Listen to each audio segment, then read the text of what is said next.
You know that feeling when a room just, well, it breeds silence. Mm-hmm. Not the good kind, the peaceful quiet, Mm-hmm. but this thick, heavy silence, Mm. almost like it has weight. Yeah, When definitely. you find yourself reaching for your phone, maybe swipe through, Hmm. and there's just nothing. That quiet can feel really loud, can it? It really can. And what's interesting and what our source material digs into is that this feeling, this loneliness, it isn't always about being physically by yourself. Right. That's exactly it. It can show up even when you're packed in a room full of people. Yeah, the source really highlighted that, didn't it? That really uncomfortable idea that you can be surrounded by others, people you should feel close to, Mm. theoretically, Mm-hmm. and still feel totally unseen, like you're kind of on the outside looking in. And the text suggests that that kind of loneliness, that can actually be the toughest, the most acute form. Makes you wonder, how many people are just going through the motions, laughing, saying, I'm fine, Yeah. but inside there's this quiet emptiness. It's a very hidden experience often. And the source, it explores the sort of internal chatter that can come with it. What kind of chatter? Well, these questions start to creep in like, do I actually matter? Or would anyone really notice if I just vanished for a bit? Oh, wow. And the source is careful to say these aren't necessarily, big dramatic thoughts all the time. Sometimes they're just these quiet, persistent feelings. Yeah, real feelings that just kind of take root. Exactly. And it really speaks to that fundamental human need we all have, doesn't it? To feel like we're significant in someone else's world. Right. It's not about needing to be the center of attention or anything. It feels deeper than that, more primal, like what the source seems to imply Yeah. about needing that deep connection Yes. where someone genuinely sees you, where you don't have to put on an act. Precisely. And, if you look at psychology, our well-being is so tied to feeling connected, feeling supported. It's baked into us. So when that's missing, Well, when that deep connection isn't there, as the source points out, it's not just an emotional thing. It can actually impact you physically. physically, how so? The text describes it as like a feeling in your chest or just this constant low energy, even trouble sleeping. Huh. Like being drained without really knowing why. Exactly that. It's what the source calls the quiet weight of loneliness. That phrase, quiet weight, that really lands. It captures that invisible pressure that just sort of grinds you down over time. It's like the opposite of feeling buoyed up by connection. That's a really good way to put it. And what's helpful, I think, is that the source doesn't just leave it there.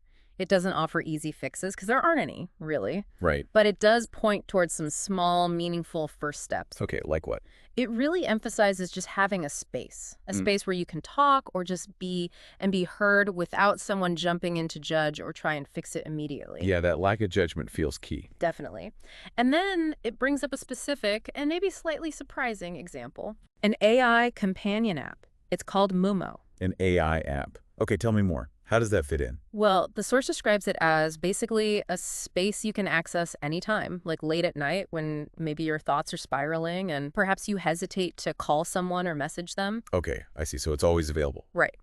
And its function, as described, is to be this private place to just unload. You can vent, you can kind of talk through messy thoughts, or even just recount your day. Without worrying about someone's reaction. Exactly. Without the fear of judgment or getting advice you didn't ask for.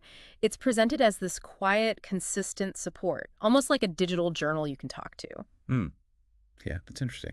But it's important to stress, like the source does, this isn't meant to replace people, right? Absolutely not. The source is very clear on that. It's positioned more as a tool, maybe a temporary support for those moments when, for whatever reason, other people aren't available or maybe sharing with them feels too hard right then. A sort of stopgap. Kind of, yeah. And the source does mention, there's a link in the description if people are curious to, check it out. Okay. It does raise questions about how we find support these days, doesn't it? It certainly does. And then the source kind of shifts back to this really comforting reassurance for anyone listening who has felt this heavy quiet. What does it say? It says, quite directly, you're not broken. You're not too much. You're not too quiet. You're not too anything. Oh, that's powerful. It really is. It's like this validation feeling this way doesn't mean something's wrong with you. It just means you're human and you need connection. Yeah, it reframes it from a personal feeling to just Yeah.